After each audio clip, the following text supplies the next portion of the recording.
Unaware his wife just signed a $1 billion deal only 6 hours earlier. Unaware the most powerful mafia boss on the East Coast was watching his every move. He served her divorce papers minutes after she gave birth to twins. But he forgot one thing. He never actually read the prenup he wrote himself. He did not wait a second. He did not wait an hour. He did not even wait 15 minutes. 15 minutes after Dr. Aria Sullivan gave birth to twins, her body still trembling from emergency surgery, blood still seeping through the bandages wrapped around her abdomen, her hands shaking so badly she could barely hold both babies against her chest. Her husband walked into the recovery room with another woman by his side and an envelope in his hand. Preston Whitmore, 40 years old, real estate mogul, eldest son of the most powerful dynasty in Chicago, wearing a suit that cost more than what the entire nursing staff made in a month, did not smile when he saw his children for the first time. He did not ask if Aria was okay. He did not look at the twins, a boy and a girl, their faces still red and crying softly, still bearing the marks of the violent journey that had just brought them into this world. He looked straight at his wife, the woman lying there with an IV in her arm and surgical staples holding her stomach together. The woman who had survived 6 years of his mother's abuse. The woman who had given up everything for him, and spoke in a voice so cold it made the room feel smaller. You are not my wife anymore. If this satisfies your soul, hit that like button right now. Share this story with someone who needs to hear it, and subscribe so you never miss what satisfies you. Because what Preston Whitmore did not know was that in the shadows, Lucian Blackwood, the man they called the Shadow King, had already decided his fate. The nurse standing beside the monitoring screen stopped all movement. Her hand froze on the patient chart. Her mouth fell open, yet no sound came out. She had worked in the maternity ward for 12 years, had witnessed thousands of births, had seen every kind of family tragedy, but never, not once in her life, had she seen anything as cruel as this. Aria tried to open her mouth to say something, but her throat felt crushed shut.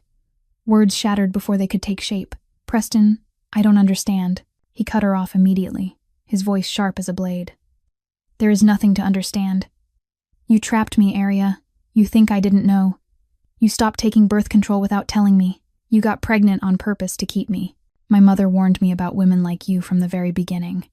Aria shook her head, tears spilling down her cheeks, mixing with the cold sweat on her blood-drained face. No. You told me to stop taking it. You said you wanted children. You said it was time to build a family. I said many things to keep you quiet. Preston shrugged as if he were talking about the weather rather than betraying the woman who had just given birth to his children. But the truth is, you were never worthy of that place. You were never worthy of carrying the Whitmore name. Veronica, the woman standing beside Preston, finally spoke. She stepped forward, her heels tapping softly against the hospital tile, her perfectly made-up face wearing a carefully calculated expression of sympathy. Aria, I know this is difficult for you. Her voice was gentle, so sweet it made one feel sick. But sometimes, the best thing we can do is let go. Preston and we didn't intend for things to happen this way. But true love can't be controlled. You should be grateful that Preston was honest enough to tell you the truth instead of letting you keep living a lie. Aria looked at the woman standing there in ivory and gold, as if she were attending a celebration of victory. 6 months earlier, Aria had asked Preston about Veronica. She had cried in the bathroom after seeing their messages. She had begged Preston to explain, and he had called her paranoid. He had said she was being irrationally jealous. He had made her feel guilty for daring to doubt him. Now that woman was standing in Aria's recovery room, looking down at her with the eyes of a victor. Preston continued, each word like a knife driven into Aria's chest. Where did you come from, Aria? An orphaned girl from Detroit. Parents killed in a fire when you were 8 years old. Raised in foster care. Beaten. Starved. You think I didn't know. You think I didn't investigate thoroughly before marrying you. You have no family, no lineage, nothing at all. I gave you everything. My name, my status, the right to step into a world you could never have touched on your own. And how did you repay me? By becoming a burden. By quitting your job and hiding in the basement, playing with test tubes like a child playing pretend. By turning into a useless housewife who can do nothing but spend my money. Aria wanted to scream. She wanted to say it was Preston who forced her to quit her job.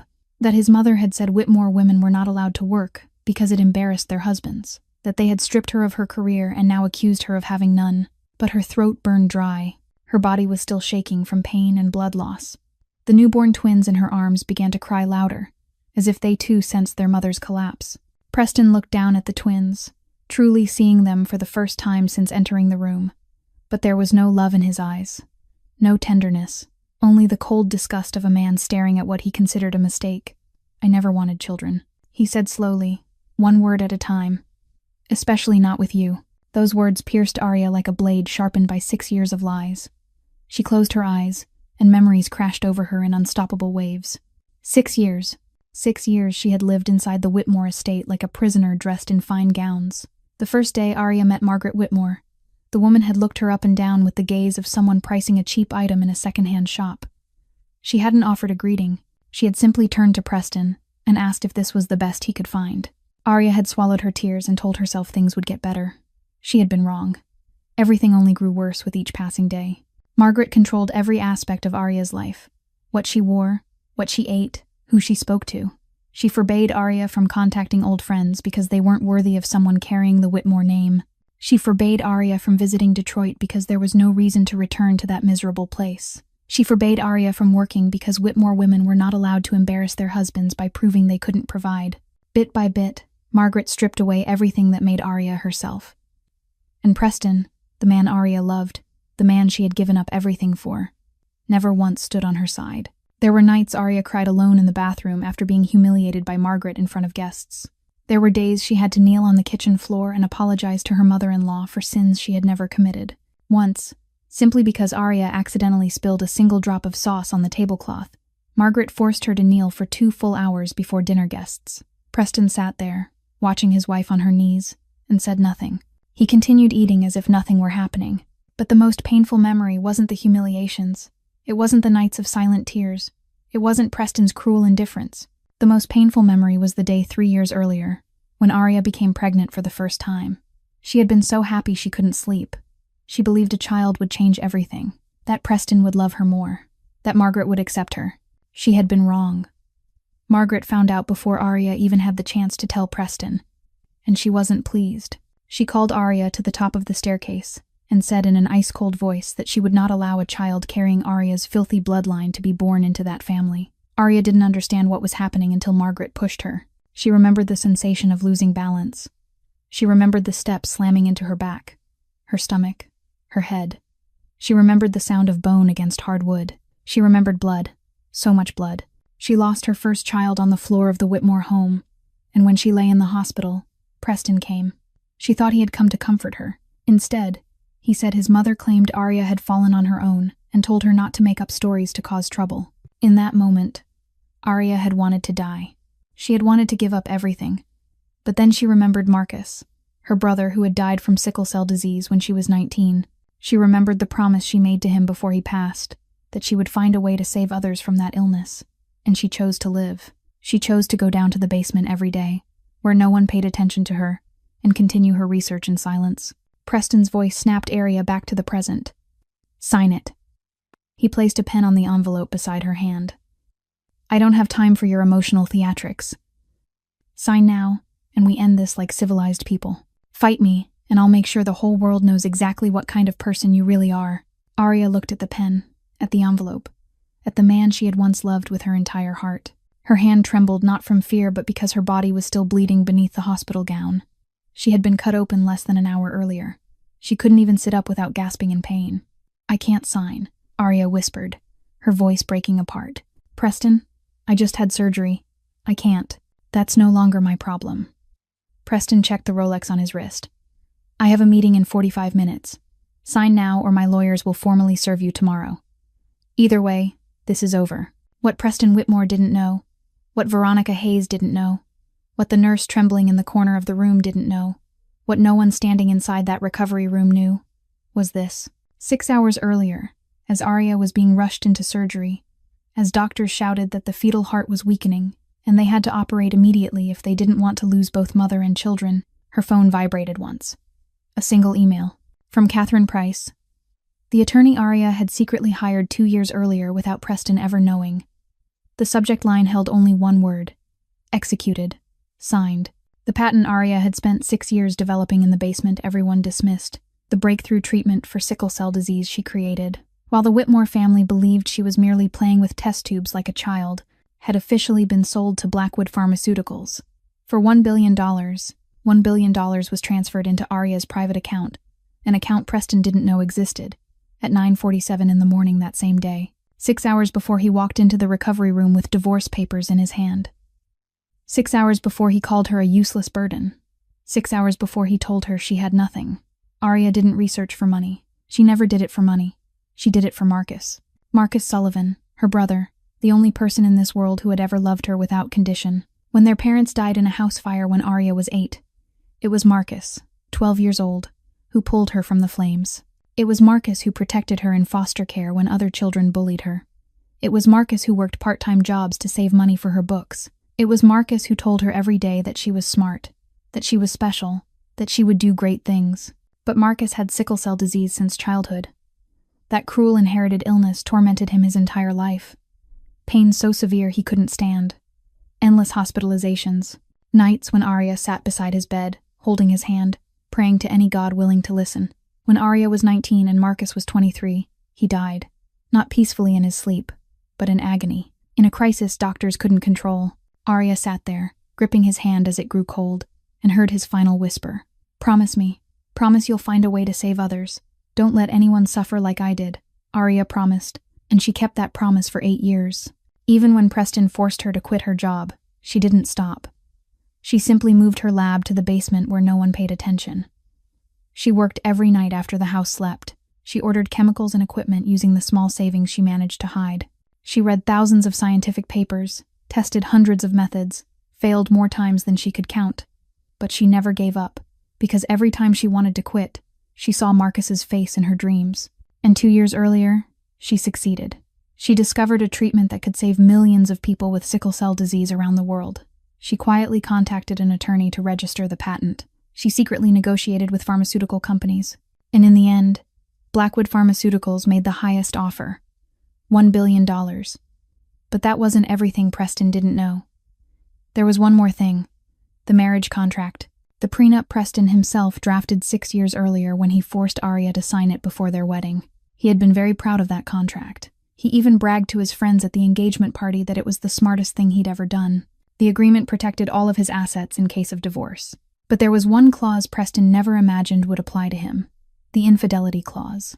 If either party was proven to have an affair, that person would owe the other 15% of the total combined assets held by both spouses at the time of divorce. Preston wrote that clause to protect himself, because he was certain Arya, the poor orphan girl with nothing, would never dare look at another man.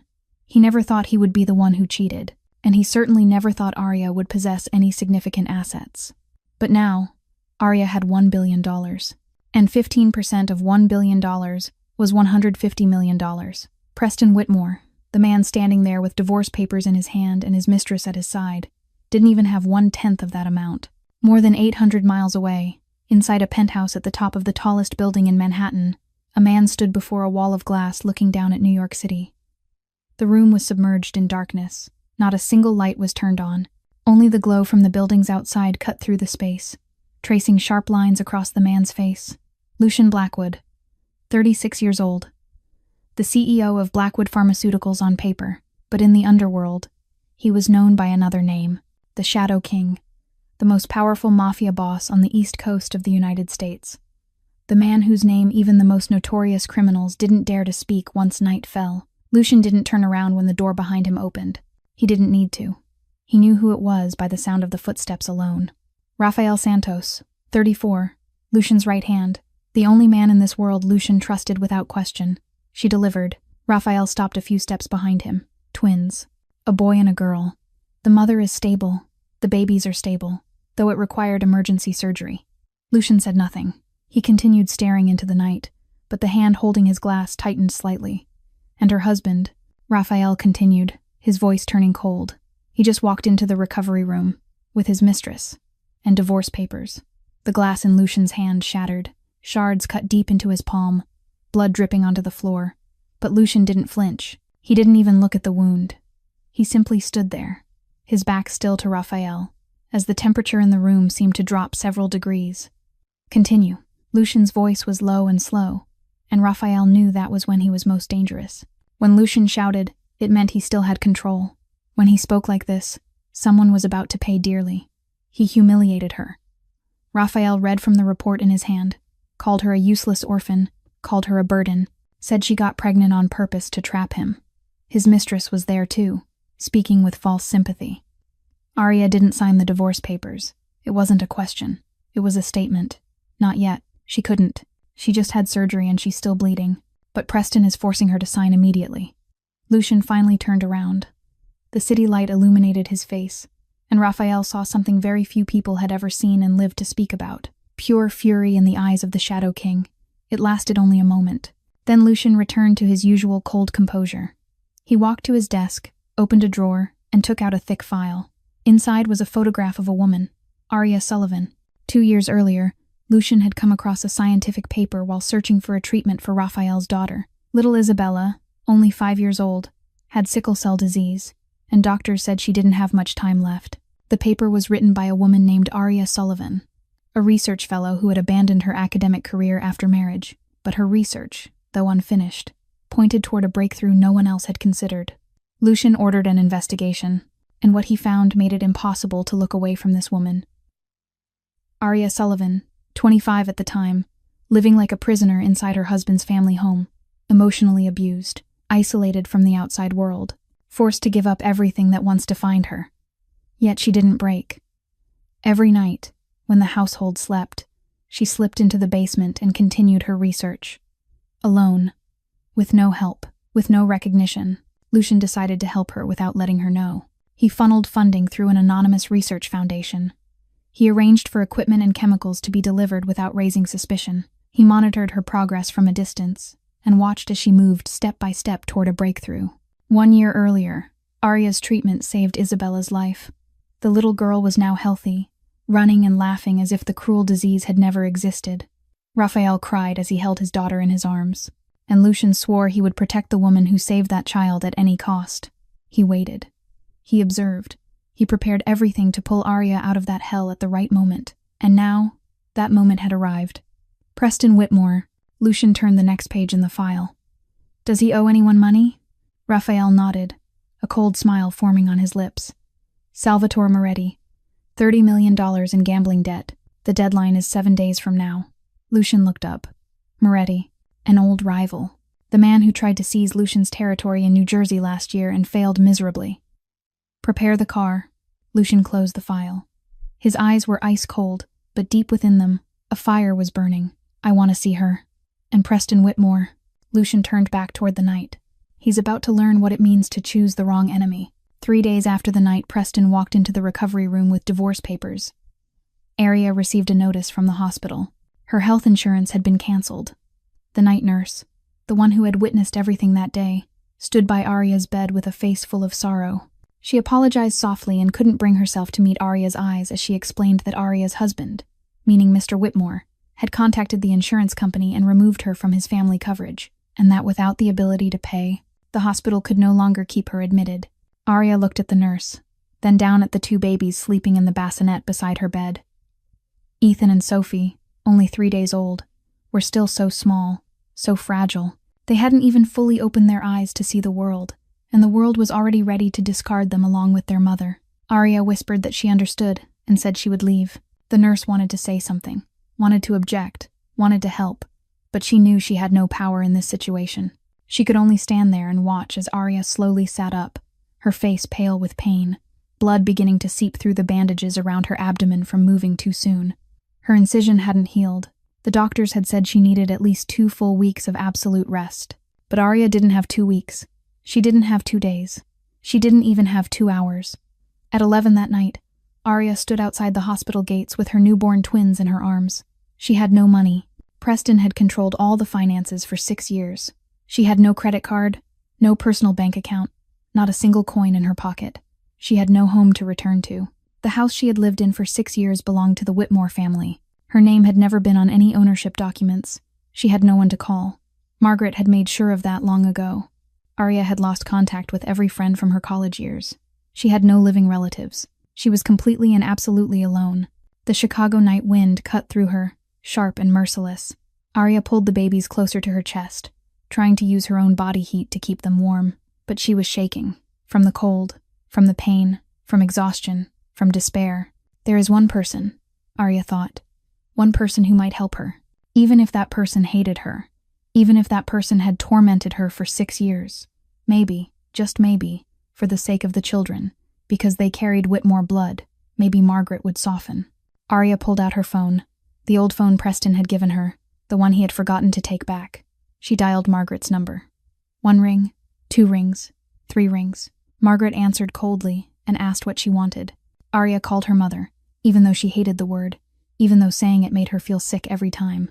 She begged and said she had nowhere to go, that she only needed a few days until she recovered, that it was for the grandchildren, who were only 3 days old, that they were Margaret's own blood. There was silence for several seconds. Then Margaret laughed, a dry and icy sound with no trace of humanity. She said she had no grandchildren who carried Arya's blood and that Preston had already told her everything, that those children were a mistake, a trap Arya had set to hold onto her son. She asked if Arya truly thought she would allow her back into the house, or let those children soil the Whitmore family. Arya cried and begged again, saying she had no one else and didn't know where to go. Margaret cut her off and said it wasn't her problem, told her to go wherever she wanted, even back to the orphanage where she grew up, and ordered her never to call again and never to mention the Whitmore name because she didn't deserve it. The call ended. Arya stared at the dark screen of her phone and felt as if she had been pushed into an endless abyss, with no bottom and nothing to hold on to, only infinite darkness. Her legs gave out. She collapsed onto the sidewalk outside the hospital gates, clutching her babies and crying without sound. Too exhausted to cry out loud, tears streamed down in silence, and blood from her incisions soaked through her clothes and dripped onto the cold concrete. She thought about giving up. She thought about closing her eyes and never opening them again. She thought of Marcus and wondered if the other side might be kinder. She whispered into the night that she was sorry, that she wasn't as strong as he believed, that she couldn't do this anymore. The cold wind kept blowing. The newborns began to cry, their weak cries tearing through the night. And Arya sat there on the frozen Chicago sidewalk just before midnight, her incision bleeding and her heart shattered. She didn't know that somewhere in the darkness, a sleek black car was approaching, and that the man inside had decided that from this night forward, no one would ever be allowed to hurt her again. The black car stopped directly in front of Arya. She didn't lift her head. She didn't have the strength to lift it anymore. She simply sat there, holding her children close. Waiting for what? She didn't know. Maybe for death. Maybe for the end. Maybe just for a long dream she would never wake from. A car door opened. Footsteps crossed the sidewalk. Then a tall figure stopped in front of her, blocking the pale streetlight. Arya slowly looked up and saw a man. His face was half light, half shadow under the night lamps. His features were sharp, as if carved from stone. His eyes were steel gray, cold as winter ice. Yet deep within them was something Arya couldn't name. He didn't speak. He removed his black cashmere coat, knelt in front of her, and gently draped it over her shoulders. The gesture was so tender that Arya thought she might be dreaming. For 6 years, no one had touched her with such gentleness. "Stand up." The man's voice was low and cold, but not cruel. "You're not allowed to die here." Arya looked at him, her lips moving without sound. "Who are you?" "I'm Lucian Blackwood," he replied, and without waiting for her reaction, he lifted her from the ground, one arm supporting her back, the other under her knees, carrying her as if she weighed no more than a feather. "I'm the one who bought your patent, and from now on, you're under my protection." Arya wanted to resist. She wanted to say she didn't need protection. She wanted to say she didn't know this man and couldn't trust a stranger, but her body was exhausted. Her incision was bleeding. Her babies were crying from cold and hunger, and for the first time in 6 years, someone was holding her as if she mattered. She lost consciousness in Lucian's arms before she could say another word. When Arya woke up, she didn't know where she was. The ceiling soared high above her. Crystal chandeliers, white silk sheets softer than anything she had ever touched. The room was larger than the apartment she had lived in when she was single. She jolted up in panic and immediately felt a tearing pain in her abdomen. Gentle hands eased her back down. She shouldn't move. Her incision had become infected. It had been treated, but she needed at least 2 weeks of rest. Arya looked up and saw a middle-aged woman in a white coat. A doctor. "My children," Arya whispered, her voice hoarse. "Where are my children?" "In the next room," the doctor said softly with a small smile. "There are nurses with them. Both babies are healthy. You don't need to worry." Arya closed her eyes and exhaled in relief, then opened them again and looked around. "Where am I? Why am I here? This is Manhattan. You're in Mr. Blackwood's residence. He brought you here last night." Lucian Blackwood. The name echoed in Arya's mind. She remembered. The man with steel-gray eyes. The one who had placed his coat over her shoulders. The one who carried her when she could no longer stand. The door opened and Lucian walked in. In daylight, he was even more intimidating than at night. Not because he was unattractive, but because he was dangerously handsome. And something in the way he moved and the way he looked at her made Arya feel like she was facing a predator restraining its instincts. The doctor left, leaving Arya and Lucian alone in the room. Silence lingered for a few seconds. "Why?" Arya finally asked. "Why did you help me? What do you want?" Lucian pulled a chair beside the bed and sat down. He didn't answer immediately. He simply looked at her with an expression she couldn't read. 2 years ago, the daughter of my brother-in-arms had sickle cell disease, he said at last. The doctors told us she wouldn't survive. She was only 5 years old. Her whole life was ahead of her, and they told us she would die. Arya listened in silence. "Then I found your research," Lucian continued. "I followed your work from that point on. I funded your research without your knowledge. And 1 year ago, your treatment saved Isabella's life. She runs and laughs now, healthy, like any other child. Because of you." Arya's eyes widened. She didn't know. She had no idea her work had truly saved someone. She only knew it had been accepted and sold, not that it had changed a child's life. "So this is repayment," she whispered. "This is a transaction," Lucian replied, his voice still cold, though his eyes were not. "You rest and recover. Then you continue your research for my company. And I'll make sure no one ever hurts you again. Not charity. Not pity. You saved a child's life. Now I protect you. That's fair."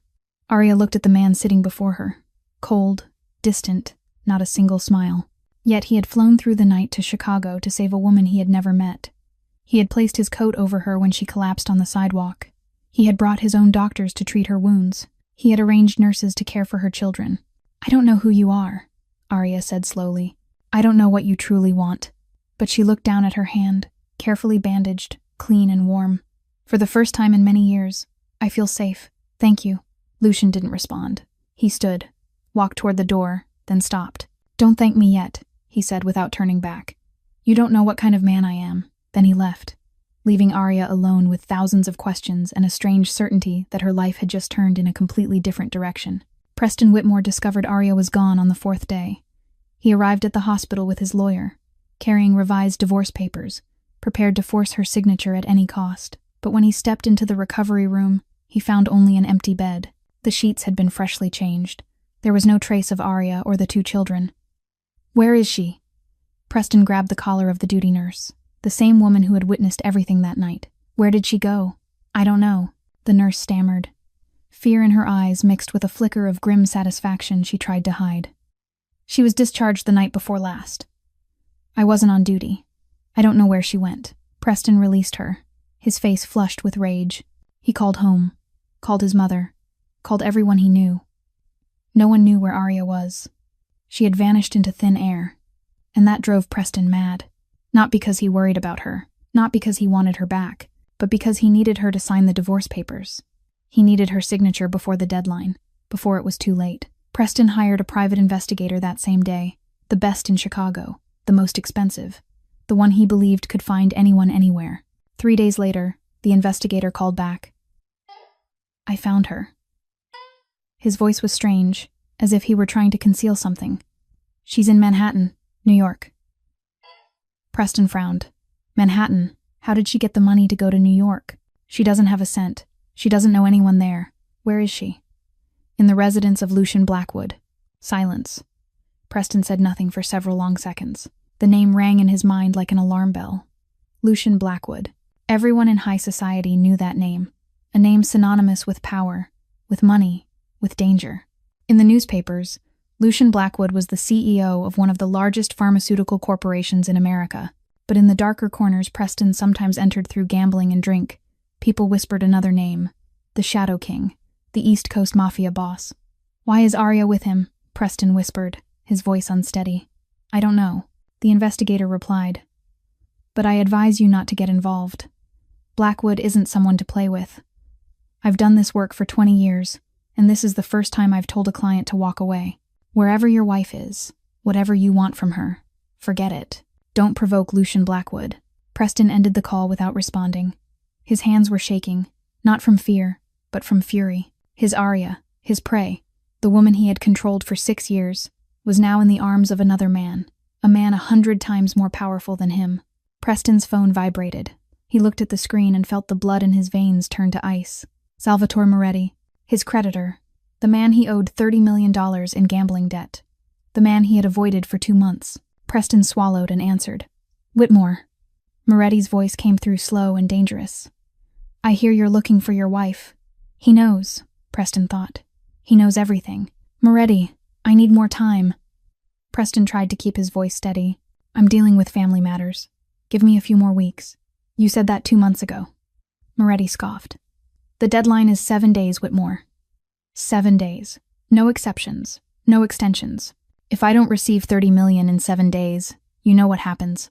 I don't have the money, Preston said, panic creeping into his voice. The company is struggling. I need to finalize the divorce to liquidate assets. But Aria disappeared and she refuses to sign. Aria. Moretti repeated the name as if tasting it. Your scientist wife. I hear she just signed a very large contract. Preston's heart skipped a beat. What contract? You didn't know. Moretti laughed, a sound that sent a chill down Preston's spine. Your wife just sold her patent to Blackwood Pharmaceuticals. $1 billion. Whitmore, the wife you thought had nothing turns out to be sitting on a mountain of gold, and she's staying in Lucian Blackwood's house. How interesting. Preston couldn't breathe. $1 billion. Area. $1 billion. Impossible. This is your opportunity, Whitmore. Moretti's voice grew dangerously sweet. She's still your wife on paper. Does she have a life insurance policy with your name on it? Preston said nothing, and that silence was answer enough. Good, Moretti continued. I have a proposal. Accidents happen every day, Whitmore, especially to weak women who've just given birth. Slippery stairs. Brake failure. There are many ways for someone to disappear without raising suspicion. You understand what I'm saying? Preston understood, and the most terrifying part was that he didn't feel disgust. He felt relief. 1 week after Aria arrived at Lucian's estate, Catherine Price appeared. The 45-year-old woman entered the living room with a confident stride, her neatly cropped silver hair framing eyes as sharp as razors. She wore a dark gray suit and carried a leather briefcase heavy with documents. Aria sat on the sofa, her strength partially restored thanks to the care of a private physician and proper nutrition, watching the unfamiliar woman with guarded eyes. Ms. Sullivan, I'm Catherine Price. Catherine sat across from Aria and placed the briefcase on the table. I'm your attorney, the one who helped finalize the sale of your patent. We've never met in person because every communication had to remain secret, but now it's time you understand exactly what you're holding. Aria nodded slowly. She remembered Catherine through emails and late-night calls made in secret after Preston and Margaret had gone to sleep. This was the woman who had protected the patent, negotiated the contract, and kept everything hidden for 2 years. Catherine opened the briefcase and removed a thick file, placing it in front of Aria. This is a copy of the marriage contract you signed with Preston Whitmore 6 years ago. Aria stared at the pages as nausea rose in her throat. She remembered that day. Preston had handed her a thick stack of papers and told her to sign. She had asked if she needed to read it, and he had smiled and said it was just a formality, that she didn't need to worry, that he would protect her. She had signed without reading a single word. She had trusted him. I know you didn't read it when you signed, Catherine said calmly, without judgment, stating a simple fact. But I did, very carefully. And there is one clause Preston Whitmore clearly never believed would apply to him. Catherine flipped to a marked page and pointed to a paragraph. Clause number 17. Infidelity. If either party is proven to have an extramarital relationship, that party must compensate the other 15% of the total combined assets held by both spouses at the time of divorce. Aria stared at the words, her heart beating faster. Preston wrote this clause to protect himself. Catherine continued. He was certain you, an orphaned woman with nothing, would never dare look at another man. And he was also certain that even if something happened, you would have no meaningful assets for 15% to matter. But now, I have $1 billion, Aria whispered, beginning to understand. Exactly, Catherine nodded, a cold smile touching her lips. And we have evidence of Preston's relationship with Veronica Hayes. Messages, photographs, witnesses. He has been openly unfaithful for at least 6 months. 15% of $1 billion is $150 million. Preston Whitmore doesn't even possess 1/10 of that amount. Aria sat in silence, looking at the file. The numbers, the clause Preston had written with his own hand to protect himself, and which would now become the weapon used against him. 6 years. 6 years of humiliation, abuse, being stripped of everything, being called useless, a burden, a woman with nothing, and now that man would have to pay $150 million for what he had done. You have 2 choices. Catherine placed another set of documents on the table. One is to sign the divorce papers Preston offered, waive all claims, and walk away with the money from the patent. Safe, clean, no conflict. And the second choice? Arya asked, her eyes never leaving the files. Fight back, Catherine replied. Take him to court. Expose everything he did to you. Force him to pay every dollar according to the contract he himself drafted. But it won't be easy. Preston will fight. The Whitmore family will use every tactic to smear you. Arya was silent for a long moment. She thought of 6 years of hell. Of the child she lost when Margaret pushed her down the stairs. Of the nights she cried alone in the bathroom. Of Preston's face as he entered the recovery room with his mistress and divorce papers in hand. Of the 2 children sleeping in the next room. Children their own father had called mistakes. I've been silent long enough. Arya lifted her head, her eyes dry and resolute. I choose to fight back. That night, Arya couldn't sleep. She stood by the bedroom window, looking out at the city of New York, glittering with lights below, her mind spinning with the decision she had just made. Fight back. The words sounded strong when she said them, but now, in the deep darkness of night, fear began to creep in. She was standing against the Whitmore family. She was standing against the man who had controlled her life for 6 years. Was she truly strong enough? Soft footsteps sounded behind her. Arya turned and saw Lucian standing in the doorway, still wearing the suit he had worn all day, as if he hadn't slept either. I didn't hear you come in, Arya said quietly. I didn't want to disturb you. Lucian didn't answer. He stepped into the room and stood beside her at the window, looking out into the night with her. Silence stretched between them, but it wasn't uncomfortable. It was the silence of 2 people who didn't need words to understand each other. Catherine told me you decided to fight back, Lucian said at last. That was the right decision. How do you know? Arya asked, her voice tired. You don't know me. You don't know how weak I am. For 6 years, I let them do whatever they wanted to me. I didn't fight. I didn't leave. I just endured and endured until there was almost nothing left to endure. Lucian turned to look at her. His steel gray eyes were as cold as ever, but deep inside them was something else. You think enduring is weakness? He asked. You think surviving 6 years of hell, continuing your research, finishing something that can save millions of lives, while being isolated and abused, is weakness? Arya was silent. No one had ever spoken to her like that. My mother endured too, Lucian said, his voice suddenly lower, distant. For 10 years, she endured my father. He beat her, humiliated her, turned her life into hell. And she never fought back, because she believed she was protecting me. Arya looked at Lucian, her chest tightening. This was the first time she had seen a crack in the icy armor of this man. What happened? She asked softly. She died, Lucian answered. His voice didn't waver, but his hand clenched at his side. When I was 10. My father beat her to death right in front of me, and I couldn't do anything. I just stood there, a 10-year-old child, watching my mother fall and never get up again. Silence filled the room. Arya didn't know what to say. There were no words that could heal a wound like that. She simply reached out and gently touched Lucian's arm. A small gesture. A connection. I swore that day, Lucian continued, his gaze still fixed somewhere far away. No one would ever hurt women and children in front of me again. No one would turn a mother into a victim when I could stop it. That's why you helped me, Arya whispered. Not just because of a debt. Lucian didn't answer. He didn't need to. The answer was in his eyes, in the way he looked at her, in the truth that he had watched over and protected her from afar for 2 years. Ethan's cry sounded from the next room, breaking the moment. Arya moved to go, but Lucian was faster. You rest, he said. Your wound hasn't fully healed. Before Arya could object, Lucian had already stepped out of the room.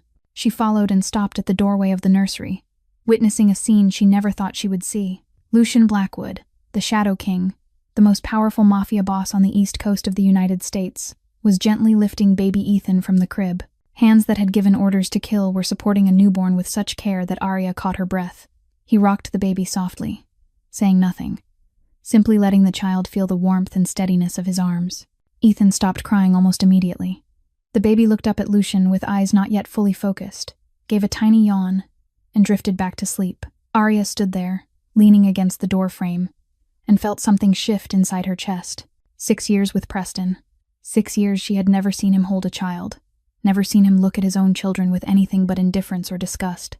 But this man, the man the world feared, was standing in the shadows holding her son with a tenderness she never knew existed. Lucian looked up and met Arya's eyes. For a moment, no one spoke.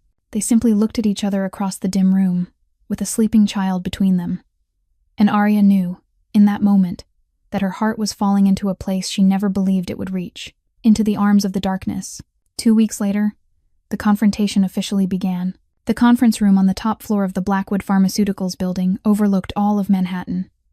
A black oak conference table stretched nearly 6 meters across the room. Floor-to-ceiling glass walls surrounded them. Crystal chandeliers cast a cold, reflected light over the space. Arya sat at one end of the table, Catherine Price to her right with a thick stack of documents, and to Arya's left sat Lucian Blackwood, his back straight, his expression ice-cold, steel-gray eyes fixed on the door. Preston Whitmore entered with Veronica Hayes and his personal attorney, Marcus Reed. Preston was saying something to Veronica, a confident smile on his lips, as if he were walking in to claim an easy victory. Then he saw Lucian. The smile froze on Preston's face. His steps faltered mid-stride. All color drained from his face in an instant, as if the blood had been pulled straight out of his body. Lucian didn't stand. He simply sat there, one leg crossed over the other, watching Preston with the calm focus of a lion observing prey that had wandered into its territory. "Mr. Whitmore," Catherine spoke first, her voice sharp and professional. "Please have a seat. We have much to discuss." Preston swallowed and forced himself to regain composure.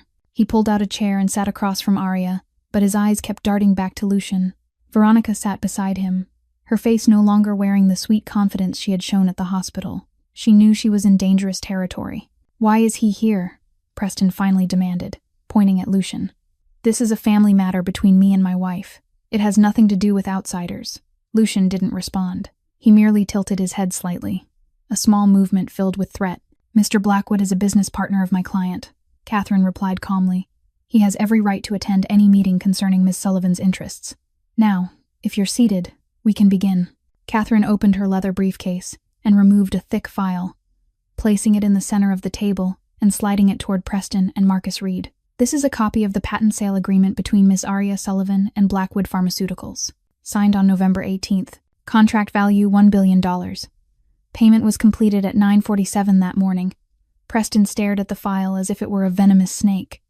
$1 billion, he stammered. "That's impossible. She has nothing.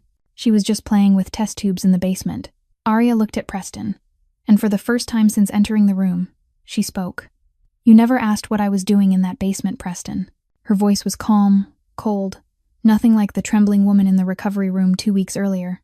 "You never cared enough to ask." Preston opened his mouth to respond, but Catherine continued. "And this," she produced another file, "a copy of the prenuptial agreement you personally drafted and signed 6 years ago, particularly Clause 17 concerning infidelity." Marcus Reed snatched the document and flipped rapidly through the pages. His face grew paler with every line he read. 15% of total combined assets, Catherine read aloud, her voice carrying a quiet satisfaction. "Of both spouses. At the time of divorce, if one party is proven unfaithful." "She has no proof," Preston blurted, panic creeping into his voice. "She can't prove anything." Catherine smiled, and that smile was colder than even Lucian's gaze.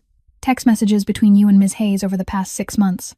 She placed a printed stack on the table. "Photographs of you and Ms. Hayes at the Peninsula Chicago, the Ritz-Carlton New York, and 17 other locations." She added another stack of photos, testimonies from hotel staff, and statements from messages Ms. Hayes sent to her cosmetic clinic, bragging about her relationship with Mr. Whitmore, Chicago, real estate tycoon. Veronica gasped, her eyes widening. She hadn't known her private messages had been collected.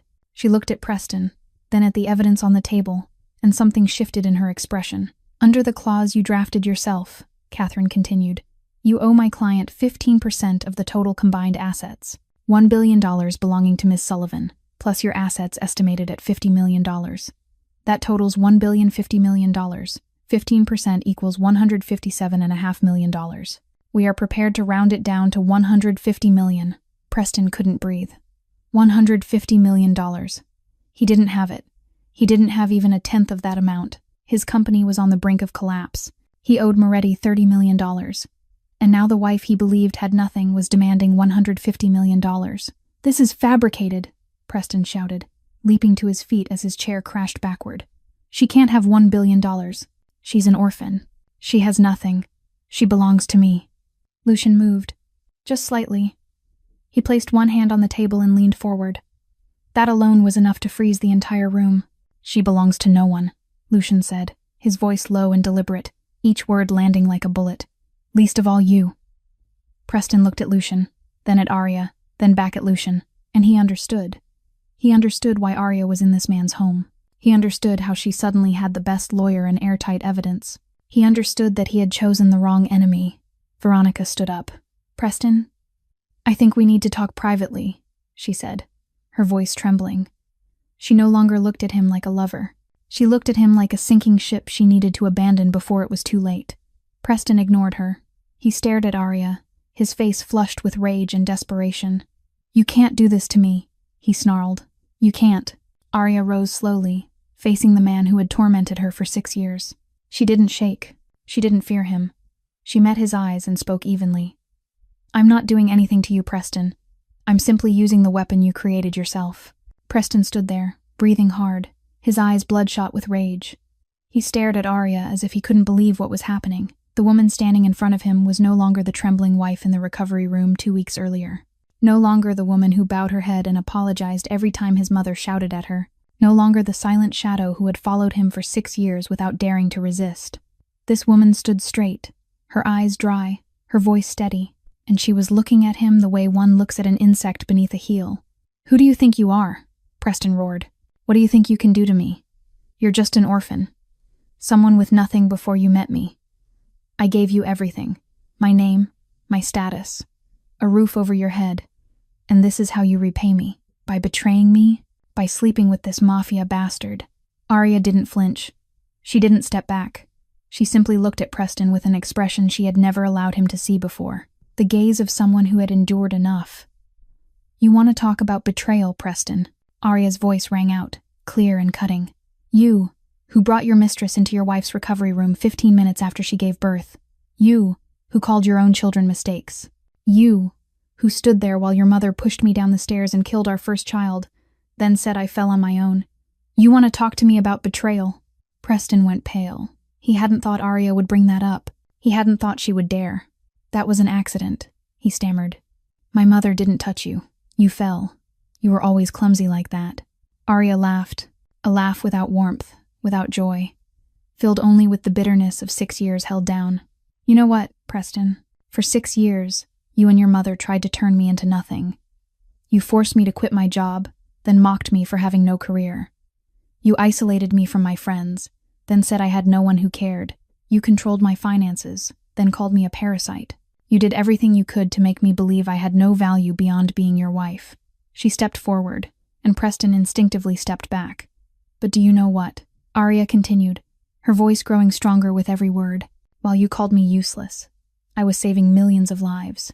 While your mother forced me to kneel, I was building my own empire. While you were in bed with Veronica, I was signing a $1 billion contract. You think my silence was weakness, Preston. She stopped and looked straight into his eyes.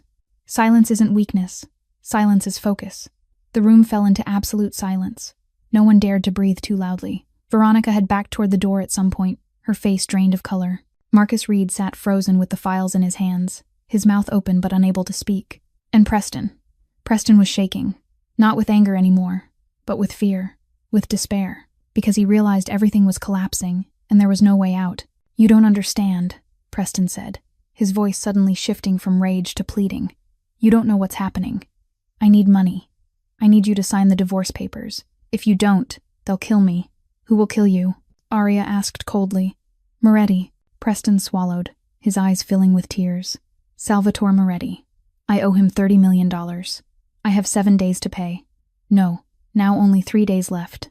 If I don't pay, he'll kill me. Lucian leaned forward slightly, his eyes sharpening. Moretti. He murmured the name as if tasting something bitter. And where were you planning to get the money to pay him? Preston stayed silent. He didn't dare look at Lucian. He didn't dare look at Arya either. From where, Preston? Arya stepped closer, her voice hardening. Where were you going to get the money? Preston remained silent, but his silence was answer enough. From me. Arya said slowly, each word dripping like acid.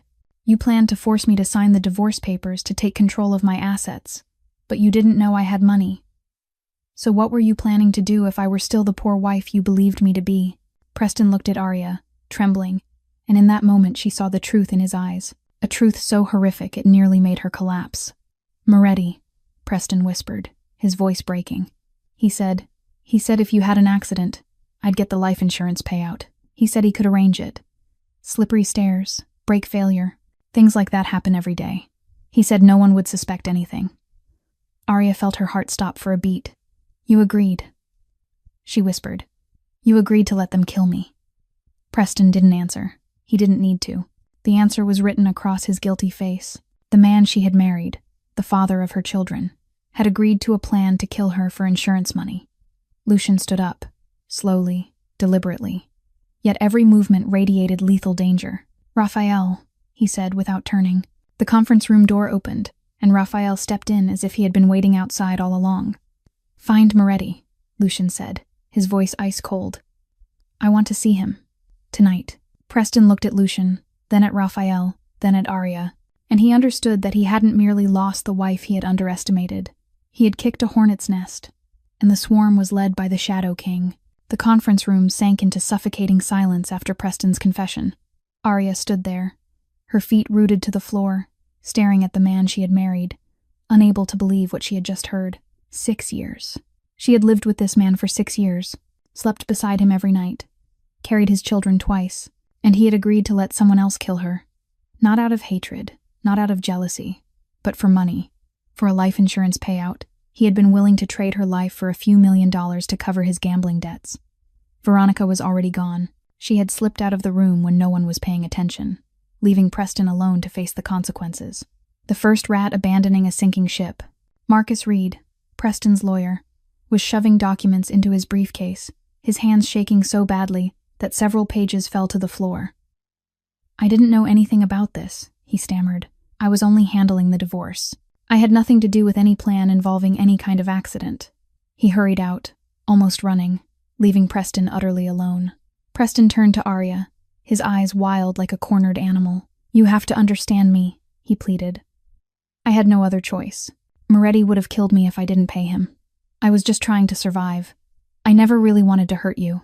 I was desperate. Arya looked at him. 6 years ago, she had loved this man. She had believed he was the prince of her life, the one who would lift her out of poverty and give her a family. She had been wrong. So terribly wrong.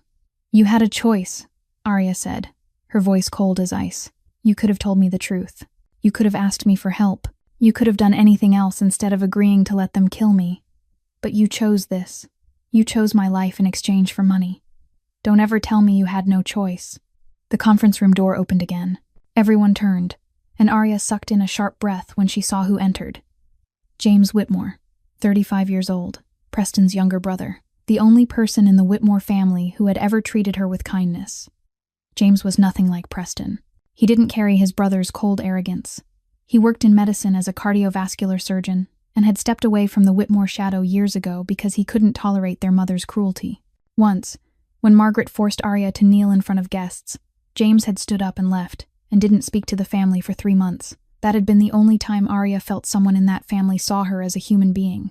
James, Preston whispered, his face drained of color. What are you doing here? You've gone too far, Preston, James said, his voice heavy with disappointment and disgust. He stepped to Arya's side, turning his back on his brother. I've been silent for too long. I let you and Mother do whatever you wanted because I didn't want conflict, but this is my limit. James turned to Catherine Price. I want to testify, he said, about everything I've witnessed over the past 6 years, about how my mother treated Arya, about the time she pushed her down the stairs. I was there. I saw everything, and I was a coward for not speaking up. But I will now. Arya looked at James, tears rising despite herself. For 6 years, she had believed she was completely alone in that family. She never knew someone had seen her suffering and felt pain for her. James, Preston shouted, you can't do this. You're my brother. Blood is blood. You can't betray the family. James turned to him, contempt filling his eyes. You want to talk about betrayal, Preston. You agreed to kill your wife. You let Mother kill your child. You have no right to speak about loyalty or betrayal. Preston staggered back, hitting the wall behind him. He looked around like a trapped animal searching for escape, but there was none. His brother had turned against him. His mistress had abandoned him. His lawyer had fled. And the wife he had despised was standing there with $1 billion and the most powerful mafia boss on the East Coast at her side. Lucian stood and walked toward the door. He stopped beside Preston, and though he didn't touch him, Preston recoiled as if struck. "You have 48 hours to accept the compensation terms," Lucian said, his voice devoid of emotion. "After that, we proceed to court, and I assure you, what happens there will be far worse than what's happening in this room. As for Moretti..." Lucian tilted his head, looking at Preston the way one looks at an insect. "You don't need to worry about him anymore. I'll handle it." Lucian walked out, Raphael following him. Arya watched the man who had saved her disappear through the doorway, and she knew that tonight, the darkness would come to collect its debt. That night, at 11:45, darkness swallowed Lucian's Manhattan estate. Arya had been moved into a secure room in the basement earlier that evening with her 2 children, 4 guards stationed outside for the entire night. She didn't understand why Lucian had suddenly relocated her, but the look in his eyes when he told her to stay there until he returned stopped her from asking any questions. Lucian knew Moretti would come. He knew it the moment Preston confessed everything in the conference room. Salvatore Moretti wasn't the kind of man who accepted losing his prey without retaliation. Once he learned Arya was under Lucian's protection, once he knew the staged accident plan had been exposed, Moretti had only 2 choices: retreat or attack. And Salvatore Moretti never retreated. At midnight, 14 black trucks stopped 2 blocks away from the estate. Nearly 50 men dressed in black poured out, heavily armed, moving through the darkness like ghosts. Moretti had mobilized almost his entire force for this night. He meant to end everything once and for all. Kill Lucian, take Arya, extort the money from Preston. A perfect plan in his mind. What Moretti didn't know was that Lucian had been waiting for this night for a very long time. The estate looked quiet, almost asleep, with only a few dim lights glowing inside. The front gate stood slightly open, as if the owner had gone to bed and forgotten to lock it. Too easy. Moretti's men flooded in like a broken dam. The first group rushed the gate, the second scaled the rear wall, the third moved through the underground entrance. They thought they were surrounding their prey. They didn't know they had walked straight into a trap. The first gunshot rang out at 12:11. It didn't come from Moretti's men. It came from the shadows on the rooftops no one had seen. Raphael stood on a 3rd-floor balcony, a sniper rifle steady in his hands, calmly taking targets down one by one. Each shot dropped a man. Precise, cold, not a single bullet wasted. Lucian's security teams emerged from every direction. They had been hidden all day, waiting for this exact moment. The garden turned into a battlefield. Gunfire echoed. Shouts rang out. Bodies hit the ground. Within 15 minutes, nearly 50 of Moretti's gunmen were either dead or captured. Not a single one made it inside the estate. Moretti watched from inside an armored vehicle a block away, as his force was annihilated like ants under a magnifying glass. His face went pale with rage and fear. He didn't understand what was happening. He had planned carefully. He had brought enough men. He had been certain he'd win. The car door flew open. Before Moretti could react, a hand grabbed him by the collar and dragged him out. He hit the pavement hard, looked up, and found himself staring into steel-gray eyes colder than winter ice. Lucian Blackwood stood over him, his suit immaculate, as if he'd just stepped out of a cocktail party instead of a firefight. Not a drop of blood on him, not a single hair out of place. Only a cold smile as he looked down at the enemy at his feet. "Salvatore," Lucian said softly, like greeting an old friend. "It's been a while." "Blackwood," Moretti snarled, trying to rise before Raphael slammed him back down. "Who do you think you are? You think you can touch my people? I'll kill you. I'll kill your entire family. I'll burn everything you own to the ground." Lucian chuckled. There was no warmth in it. "Are you threatening me, Salvatore?" He crouched down until they were eye to eye. "You lost nearly 50 men in 15 minutes. You're lying at my feet, and you still think you're in a position to threaten me." Moretti ground his teeth, his eyes blazing with hatred. "Because of that woman," he spat. "You destroyed everything over a woman. Since when does the Shadow King have a heart?" Lucian was silent for a moment. Then he stood, brushing his hands as if he'd touched something filthy. "She's not a woman," he said slowly. "She's mine, and you agreed to a plan to kill her. You put your hands on something that never belonged to you." He turned away, signaling Raphael. "That was the biggest mistake of your life, Salvatore." Lucian walked back into the darkness. "I won't kill you tonight," he added without looking back. Death would be too easy for someone like you. Instead, I'll take everything you have, your territory, your networks, your people, one by one, until you're left with nothing, until you're begging on the streets and remembering this night as the moment you lost everything. Raphael stayed behind, looking down at Moretti with open contempt. You should be grateful, he said. The boss spared your life. If it were up to me, I'd have slit your throat the moment you mentioned Miss Sullivan.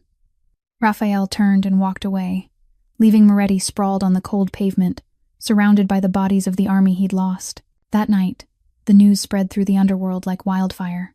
Salvatore Moretti had attacked Lucian Blackwood, and Moretti had been utterly destroyed. The Shadow King was still king, and anyone who dared touch what was his would pay the price. At 3 a.m, when the last gunshots had finally fallen silent, and darkness reclaimed the estate with a deadly stillness, Lucian descended into the basement. He had changed out of his dust-stained suit into a black shirt, but the scent of gunpowder still clung to him. He opened the door to the safe room and saw Arya sitting on the floor, her back resting against the crib where Ethan and Sophie slept peacefully. Her eyes were wide open, unblinking, fixed on nothing at all. When she heard the door, she looked up, and Lucian saw the faint tracks of dried tears on her cheeks.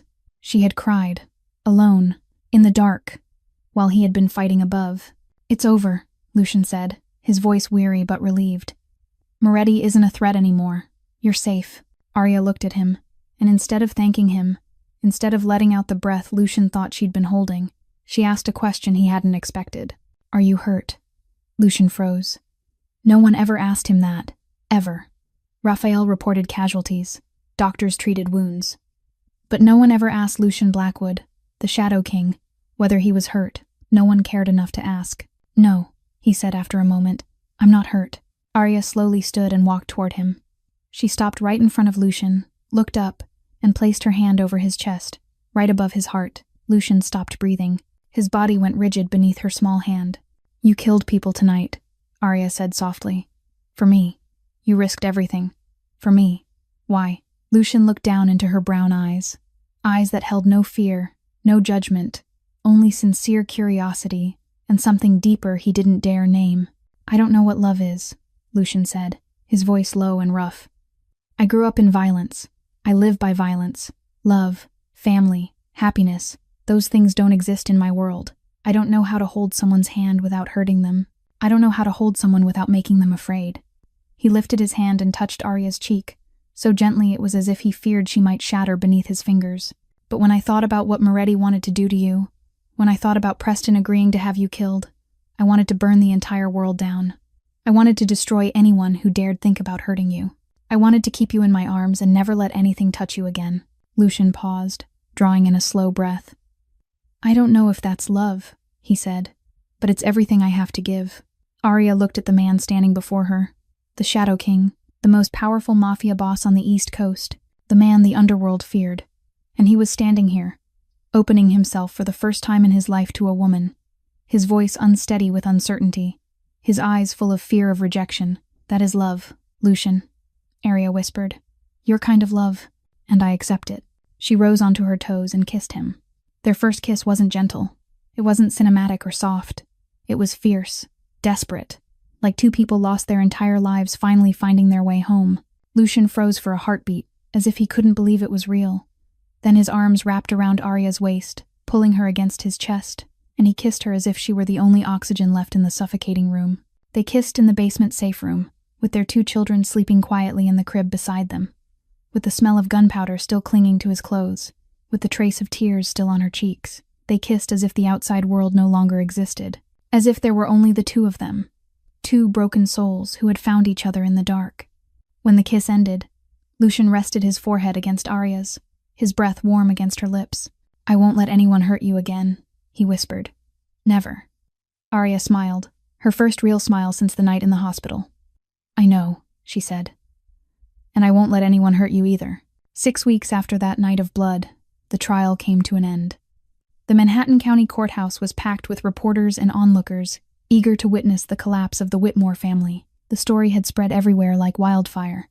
A Chicago real estate tycoon handing his wife divorce papers 15 minutes after she gave birth. The wife turning out to be a billionaire scientist. The husband plotting to kill her for insurance money. The media called it the case of the decade. Preston Whitmore entered the courtroom in a wrinkled suit, his eyes hollow from sleepless nights. He had lost everything. His real estate company collapsed after investors pulled out en masse when the scandal broke. His bank accounts were frozen, his properties seized. He couldn't even afford a competent lawyer and had to rely on a court-appointed attorney. Catherine Price stood beside Arya, calm and composed as always. She placed folder after folder before the judge. Evidence of adultery. Evidence of psychological abuse. Testimony from James Whitmore about Margaret pushing Arya down the stairs. Testimony from the nurse about what happened in the recovery room. And most importantly, the recorded phone call between Preston and Moretti, in which Preston agreed to the accident plan. Raphael had obtained the recording from Moretti's phone on the night of the attack, a small gift Lucian sent to Justice. The judge read the verdict in an even voice, but every word landed like a hammer sealing Preston's coffin.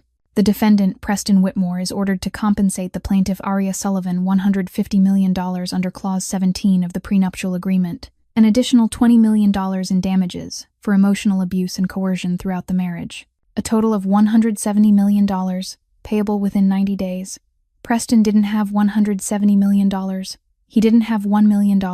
He didn't even have $100,000.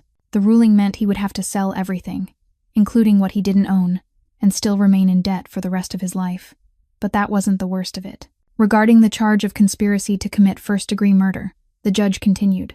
The court finds sufficient evidence to proceed with prosecution. The defendant is remanded into custody without bail pending trial. Preston collapsed. Literally, his knees buckled and he fell to the courtroom floor in front of hundreds of witnesses. Court officers moved in, cuffed his hands, and dragged him to his feet. As they led him past Arya, Preston stopped and looked at her with eyes full of hatred and despair. "You'll regret this," he rasped. "I swear you'll regret this." Arya met the gaze of the man who had once been her husband, the man who had abused her for 6 years, the man who had agreed to have her killed for insurance money. She wasn't afraid. She wasn't angry. She only felt pity. "You once asked what love builds, Preston," she said softly. "Now you know. Love done right builds empires. Cruelty like yours only builds prisons for yourself." The officers pulled Preston away. He didn't look back again, and Arya knew that was the last time she would ever see him. Veronica Hayes disappeared immediately after the trial. She slipped out of the city overnight, leaving no address, contacting no one. There were rumors she fled to California, rumors she left the country. Wherever she went, she carried disgrace and a ruined name. No one wanted to be associated with a woman who had slept with a man who plotted to kill his wife. Margaret Whitmore never set foot in the courtroom. She never got the chance. 3 days after Preston was arrested, when news of the case spread through Chicago's elite circles, when the friends she once bragged to began turning their backs and laughing behind her name, Margaret collapsed. A stroke. She was found lying motionless on the living room floor of the Whitmore estate, one hand still clutching a newspaper with her son's headline. Doctors said she would never walk again. She would never speak again. She would spend the rest of her life in a wheelchair in a nursing home, with a nurse changing her diapers every day. The woman who once forced Arya to kneel before guests. The woman who pushed Arya down the stairs and killed the child in her womb. The woman who said Arya was unworthy of the Whitmore name, now lay helpless, unable to lift a spoon to her mouth. Some called it karma. Some called it justice. Arya didn't call it anything. She only knew that the darkest chapter of her life had finally closed, and a new chapter was beginning. 1 year later, Arya stood before the mirror in the penthouse, overlooking all of Manhattan. She wore an elegant navy blue dress, her hair swept into a neat high bun, a platinum necklace with a sapphire pendant resting at her throat, a gift from Lucian on the night he proposed. She had changed profoundly from the trembling woman sitting on the hospital sidewalk a year earlier. Now she was Dr. Arya Sullivan Blackwood, Director of Research at Blackwood Pharmaceuticals. Her sickle cell disease treatment had received FDA approval and was saving thousands of lives around the world. She had used part of the compensation from Preston to establish the Marcus Sullivan Foundation, a charity dedicated to funding sickle cell research and supporting families living with the disease. Every time she saw the foundation's logo, a stylized image of 2 hands holding each other, Arya thought of Marcus. Her brother was gone, but his legacy would live on. Children's laughter drifted from the next room, pulling Arya from her thoughts. She smiled and stepped out. In the sun-filled living room, Lucian was sitting on the floor with one knee down, letting Ethan and Sophie climb all over him as if he were a mountain. Ethan, now 1 year old, was trying to grab Lucian's nose while Sophie clutched his finger and laughed with delight. The Shadow King, the man the entire underworld feared, was allowing 2 one-year-olds to turn him into their playground. And he was laughing. Not the cold smile he gave his enemies, but a real smile.